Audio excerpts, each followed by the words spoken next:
Assalamualaikum warahmatullahi wabarakatuh. Allahumma sholli ala sayyidina Muhammad wa ala ali sayyidina Muhammad. Suatu ketika di tengah jalan, Rasulullah berpapasan dengan Umayyah bin Khalaf. Umayyah bin Khalaf adalah seorang pemuda berperangai buruk. Ia suka bermusuhan dan tidak punya rasa takut kepada siapapun.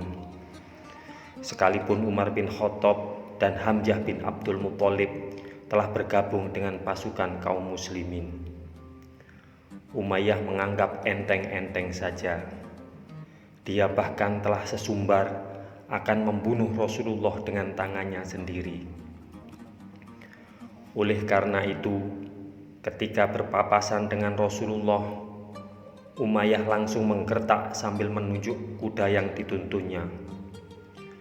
Aku beri makan kuda ini tidak lain adalah untuk membunuhmu. Rasulullah menatap Umayyah dengan tajam sambil membalas cepat, "Tidak, justru akulah yang akan membunuhmu dengan izin Allah." Kini Rasulullah tidak segan lagi menjawab setiap ejekan dan ancaman orang-orang Quraisy. Beliau semakin gencar dan tekun berdakwah tanpa memperdulikan resikonya lagi. Keberanian Rasulullah ini meruntuhkan wibawa musuh-musuh beliau yang selama ini selalu membangga-banggakan diri. Masyarakat kecil perlahan mulai terpengaruh dengan keberanian Rasulullah ini. Mereka merasa jika bergabung dengan kaum muslimin, mereka tidak akan diejek dan disakiti semena-mena lagi. Kekukuhan hati Rasulullah dalam menghadapi bahaya merambah ke hati orang-orang yang tertindas. Suatu hari, seorang pria asing menjerit, "Wahai orang-orang Quraisy, adakah orang yang bersedia menolong diriku? Hakku dirampas oleh Amr bin Hisham. Aku adalah pendatang dan tidak dilakukan semena-mena." Siapa orang Quraisy yang berani menantang keganasan Abu Jahal untuk menolong laki-laki malang ini? Memang tidak ada orang yang berani, tidak seorang pun. Namun mereka menyarankan kepada laki-laki asing itu, "Carilah Muhammad dan minta tolong kepadanya." Walau menyarankan begitu, hampir semua orang yakin Rasulullah akan mampu melakukannya. Semua tahu bahwa Abu Jahal adalah musuh Rasulullah yang paling jahat dan beringas. "Ada apa, saudara? Apa yang bisa kubantu?" Demikian sapa Rasulullah ketika orang asing itu datang. "Tuan, aku adalah orang asing di sini. Amr bin Hisham tidak mau membayar unta yang dibeli dariku." Rasulullah mengajak lelaki itu ke rumah Abu Jahal. Melihat mereka, orang-orang tertawa gaduh. Mereka yakin Muhammad tidak akan punya cukup keberanian untuk menghadapi Abu Jahal. Muhammad pasti akan mengecewakan laki-laki asing itu. Mereka bersiap-siap melontarkan ejekan paling menyakitkan untuk meruntuhkan wibawa Rasulullah di hadapan para pengikutnya. Ketika Rasulullah dan orang asing itu tiba di rumah Abu Jahal, ia sedang berada di tengah-tengah budak dan para penunggang kudanya.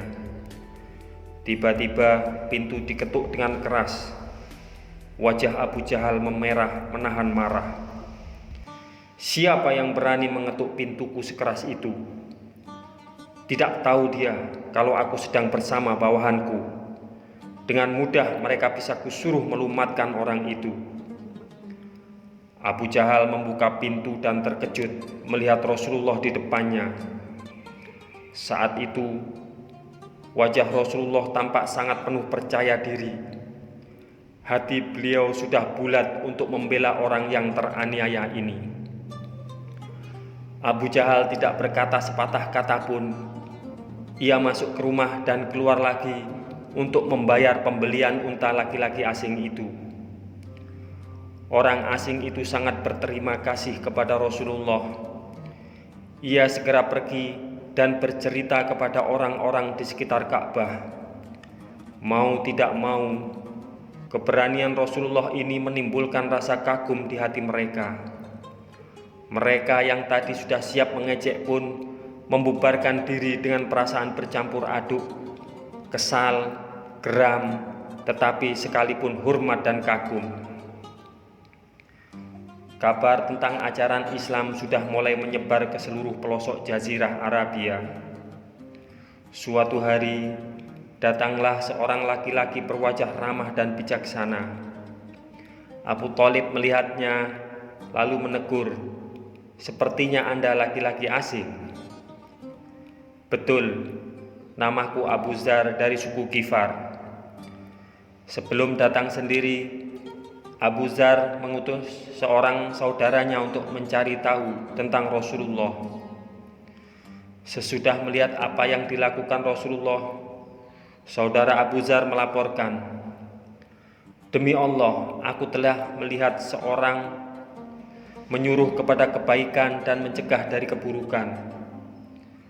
Karena belum puas dengan berita itu, Abu Dzar pun datang ke Mekah. Ali bin Abu Thalib mengajak Abu Dzar bermalam di rumahnya. Esok harinya Ali bertanya kepada Abu Dzar, "Jika Anda tidak keberatan bercerita, apa yang mendorong Anda datang ke negeri ini?" "Kalau Anda berjanji untuk merahasiakannya, aku akan menceritakannya." Ali mengangguk. Kemudian Abu Dzar berkata, "Di kampungku kami mendengar tentang seseorang yang bernama Muhammad. Orang mengatakan bahwa ia membawa ajaran baru. Aku ingin menemuinya. Namun aku tahu pemerintah Quraisy akan menindak setiap orang asing yang sengaja menemuinya." "Ikuti saya," bisik Ali bin Abu Thalib. "Masuklah ke tempat saya masuk. Jika saya melihat orang yang saya khawatirkan akan mengganggu keselamatan Tuan, saya akan merapat ke tembok dan Tuan silahkan berjalan terus." Malam itu juga Abu Dzar bertemu Rasulullah. "Hatiku sangat pedih melihat orang-orang kaya yang congkak, budak-budak yang sengsara, kaum perempuan yang tertindas, kaum miskin yang tidak mampu berbuat apa-apa. Apa yang Islam tawarkan untuk mengatasi semua ini?" tanya Abu Dzar. Rasulullah menjawab semua pertanyaan itu sampai Abu Dzar merasa sangat puas. Saat itu juga Abu Dzar menyatakan keimanannya dengan semangat menggelora. Ketika Abu Dzar berpamitan, Rasulullah berpesan, "Wahai Abu Dzar, kembalilah ke masyarakatmu, kabarkanlah kepada mereka ajaran Islam, dan rahasiakanlah pertemuan kita ini dari penduduk Mekah, karena aku khawatir mereka akan mengganggu keselamatanmu." Abu Dzar malah pergi ke Ka'bah dan berseru-seru mengajak orang masuk Islam. Suatu hari Rasulullah bertanya kepada Abu Dzar, "Wahai Abu Dzar, bagaimana pendapatmu jika menjumpai para pembesar yang mengambil barang upeti untuk mereka pribadi?" Jawab Abu Dzar, "Demi yang telah mengutus Anda dengan kebenaran, akan saya tebas mereka dengan pedang saya." Sabda Rasulullah, "Maukah kamu aku beri jalan yang lebih baik dari itu? Yaitu, bersabarlah sampai kamu menemuiku." Semoga kisah ini bermanfaat untuk kita semua. Wassalamualaikum warahmatullahi wabarakatuh. Mudah-mudahan kelak kita akan mendapatkan syafaat dari Nabi besar Muhammad sallallahu alaihi wasallam. Amin, amin, amin ya rabbal alamin.